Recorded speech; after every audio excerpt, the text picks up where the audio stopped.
Union Pacific is going to buy Norfolk Southern in a cash and stock transaction valued at $85 billion. That transforms the North American rail market. Bloomberg Intelligence senior logistics analyst Lee Klaskow joins us now.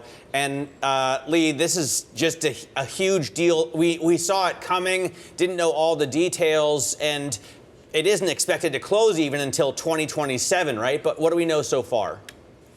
Yeah, what we know so far is that Union Pacific and Norfolk Southern agreed on a transaction. The deal represents about a 25% premium over what the stock was trading at, Norfolk Southern was trading at. It's going to create the first single-line transcontinental network in the United States. This will bring with it a lot of operational benefits. And there's no doubt that, a single-line transcontinental network would be good not only for the railroad itself, but also probably good for shippers.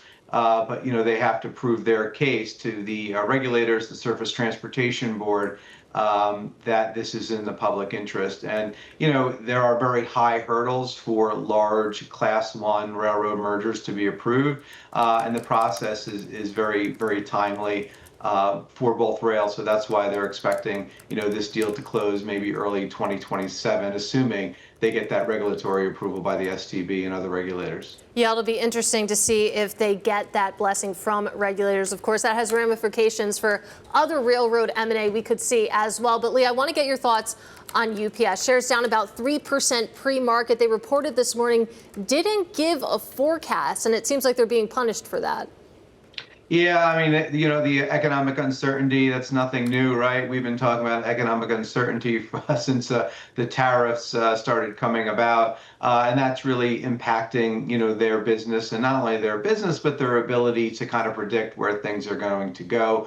The reduction or the removal of the de minimis exemption also has negatively impacted the company.